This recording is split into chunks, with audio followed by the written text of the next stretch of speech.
Hi all, Rick here with another non-Federation vessel breakdown, this time looking into the Dominion Battle Cruiser, which is not to be confused with the battleship. Yeah, the Dominion naming conventions are generally dull, and Starfleet should have really decided to assign their own monikers that were a little more distinct. This was also referred to by Starfleet as a warship, and by Weyoun as an assault ship.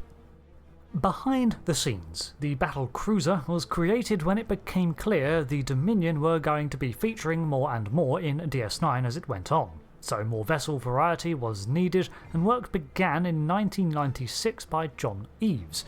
He cites the Douglas A4 Skyhawk as an inspiration, which I'll be honest I don't see in the final design. The concept was relatively quickly greenlit and went to model production. Models were created digitally by Tony Sensaloni and physically by Don Pennington. While the insectoid appearance of the attack ship did not really continue on in other Dominion ships, there are similar elements. For example, the prongs at the fore could resemble a beetle's horns, while the abdomen-like striping on the underside of the fighter was reflected on the underside of the battle cruiser, and of course that purple colour. There are two versions of this vessel, based on different nacelle pylon wings, but they're regarded as the same class of ship in the lore. Additionally, there seems to be some confusion along the design process as to which of the nacelles were actually the warp coils and the function of the others. Eaves has cited that the lower ones were fuel cells and the upper ones were for warp, which is reflected in some schematics, while on screen and in most other sources the wing-mounted ones are the nacelles and the two raised above are some impulse drives. So, onto the in-universe lore. The Jem'hadar attack ship made do for the most part and courier duties that the Dominion required. And having covered that vessel, it's time to take a look at its larger cousin. Its origins are unclear due to the remote nature of the Dominion and their understandable unwillingness to share technical data with Starfleet. It seems to pre-exist the Dominion War, however, and was likely performing the same role back then as it did during the war. The Dominion fighter already cut a menacing profile, and the arrival in system of any Dominion vessel often proved time precaution. The Dominion controlled a number of vassal states, on which it pressured into servitude with military might and ruthlessness. I'm reminded of one apocryphal tale from the RPG books that is a politely worded message from a Vorta overseer to a planet under the Dominion's control. It simply reads, a concern for that planet failing to meet its exported food quota, before realising that the issue is they don't have enough to feed their own populace.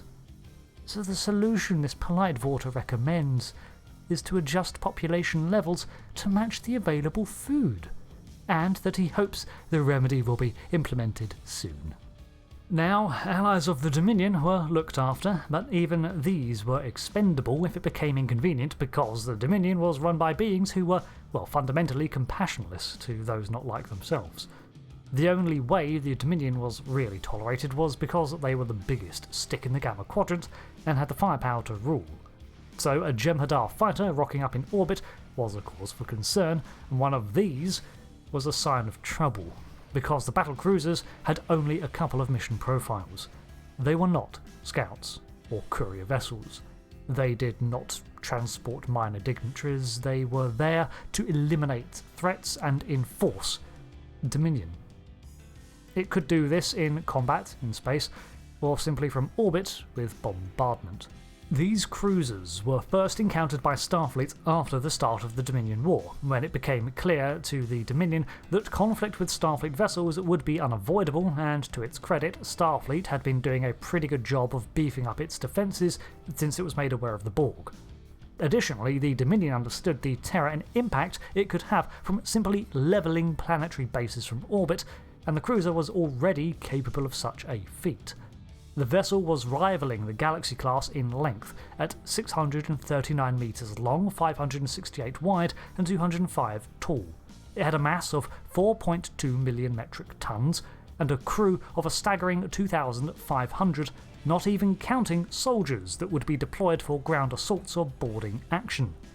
A single one of these vessels could occupy a medium-sized space station, or colony easily, as was its purview. In fact, there is more to this vessel that supports this role, as it was capable of atmospheric flight, but not landing. It had decently powerful warp cores, even if the design, like other Dominion ships, was unfamiliar to Starfleet's approach to design. It could attain warp 9.6 at its maximum, although was often observed cruising at a far lower factor, which suggests it could match Federation vessels, but not for as long. It was considered to be more than a match for a modernised Excelsior class and even a Galaxy class. It supported 2 ion drive engines, which it used as its main impulse drive mounted on the top of the vessel, running power to this oversized particle exhaust. In terms of armaments, it made extensive use of the Dominion-flavoured Polaron-based weaponry, which bypassed most unmodified shielding. It had 3 main Polaron beam cannons at the front of the vessel, which were more than enough to shred an unprepared opponent in a single shot. It was covered by 4 more phased Polaron emitters for utility, which means that in some way the Dominion did employ phasers. It also was equipped with 5 torpedo launchers. There was an underslung cargo bay, and there were several more rooms on board for sitting and meetings than other Dominion ships, considering its larger crew size and potential to carry more than a single Vorta commander. There were also holding cells and an interrogation chamber, replete with torture facilities. This ship was reputed to be the largest vessel the Dominion could construct that could still be easily repaired in the field. They did make larger ships, which I'll cover in a separate video, but these would require a space dock for most major work. The reason for the focus on maintaining this independence was so that a battle cruiser could rock up in orbit of a planet, be a show of force to that populace, and then maintain its presence there for as long as the Dominion desired. With its troop transport abilities and large cargo reserves, it could occupy a location for a long time, and any damage it sustained in, say, quashing dissenting opinions could be seen to without retreat.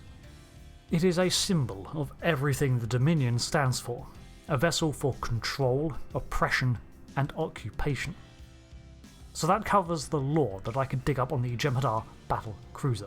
I was going to make this video earlier, but the Trek Central channel got one out on this topic at the end of May as I was drafting this script, and so I pivoted to the Klingon D7 instead.